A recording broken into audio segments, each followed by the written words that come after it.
This is Valley News Live at noon. New at noon, the Fargo Police Department and Fargo Public Schools are investigating a threatening poster put on the district office building. The school says a poster reading "Better Dead Than Red" was posted on its doors early Sunday morning. School officials say the person responsible for the vandalism was wearing a mask and a hoodie. Now, the poster references a Cold War era slogan implying that it would be better to be dead than ruled by communists. In a statement, the district says, in part, quote, "Fargo Public Schools condemns this act of vandalism, hate, and the attempt to instill fear. We are working with authorities to investigate this act and ensure a safe workplace for our staff." We have breaking national news for you at noon. The doctor leading the nation's efforts against COVID-19 says he will soon retire. Dr. Anthony Fauci is expected to retire in December. He's currently the director of the National Institute of Allergy and Infectious Disease and the chief medical advisor to the president. He has worked in that role for 4 decades.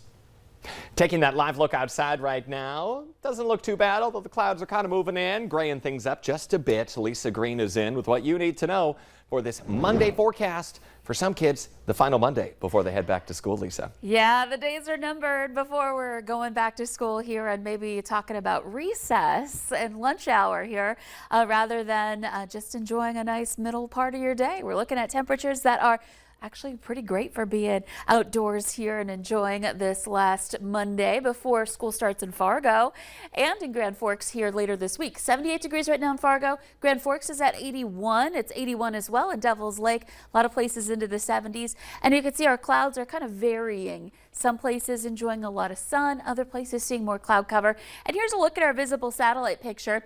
We're starting to see more sunshine up in the northern valley. Fargo, again, we've got a few of these clouds dipping through, and that's the case over into Lakes Country as well. And then over Jamestown, some clouds, maybe even some sprinkles with that here this morning, rather this afternoon now in that area. Here's a look at our conditions here as we make our way through the day. In general, those clouds will be moving out and the trend will be for more sunshine through the rest of the afternoon. Temperatures reaching some mid-80s for us in Fargo and a lot of places in eastern North Dakota. And then this evening we start to see those temperatures start to slide a little bit on a quieter night for most areas. There will be one spot up by Lake of the Woods that might see a little bit of rain and thunder later tonight.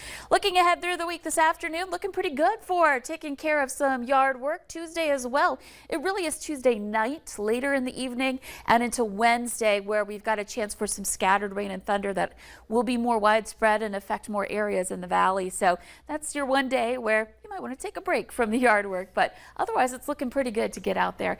And we're looking at chances for rain again starting up for a couple of us tonight. Details on that and the full week ahead coming in just a couple of minutes. And boy, do we need to do that yard work after all that rain we had last week. Yeah, that grass started growing in a hurry, didn't it? It sure did. All right, Lisa, thank you.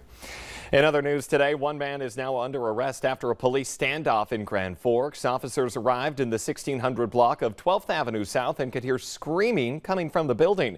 Police say that Kenneth Allen refused to leave that building, forcing a SWAT bomb team and crisis negotiators to get involved. The officers then used force to get into that building where a woman left. Allen was arrested and is now facing charges of burglary, aggravated assault, felonious restraint, and terrorizing. Former President Donald Trump's legal team is weighing whether to file a motion to seek the appointment of an independent official known as a special master to review and possibly return the evidence collected during the FBI search of his Mar-a-Lago estate in Florida. The Justice Department, meantime, faces a fast approaching deadline in regards to the affidavit used to justify that search. Bradley Blackburn has this story. This week, a Florida federal judge wants the Justice Department to prepare a redacted version of the affidavit that set off the FBI search at former President Trump's home. I think the Justice Department knows it has to come back to the court with a reasonable proposal. The judge signaled pretty clearly that he wants to release some facets of this affidavit. Ohio Congressman Mike Turner is the top Republican on the House Intelligence Committee. What's important about this affidavit is it will give us the information to understand how did the FBI justify raiding Mar-a-Lago and spending 9 hours in the president's house. When we know the former president's home, they had other options besides just raiding the house. They could have gone and asked for the subpoena to be enforced. In a separate investigation, former Trump attorney Rudy Giuliani spent hours last week in a Georgia courthouse before a special grand jury The former New York City mayor's appearance was part of an ongoing criminal investigation looking into election interference in 2020. There is no doubt in my mind that the most risk to the former president is, in fact, the Georgia investigation.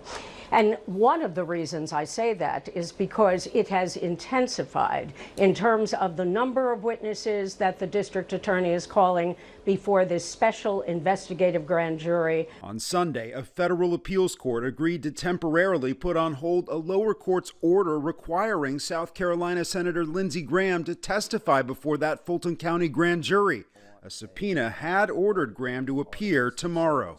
Bradley Blackburn, CBS News. The federal appeals court that put a hold on Senator Graham's testimony is allowing more time to determine if any part of the Constitution protects a U.S. senator from being questioned about legislative work. As students prepare to head off or return to college throughout the nation and in our community, bars are on extra alert for fake IDs. If you're wondering how common fakes are, about 32% of college students under the age of 21 admit to having one. In North Dakota, having a fake ID is a Class B misdemeanor. It can carry 30 days in jail and a $1,000 fine. Some fakes even duplicate the real ID regarding address and their picture. The only difference is the birthday. Coming up at noon, happy fall, y'all. Orchards are getting ready for the big push. But next, we still have some nice summer-like weather here for us before we change the calendar. Lisa Green has your forecast.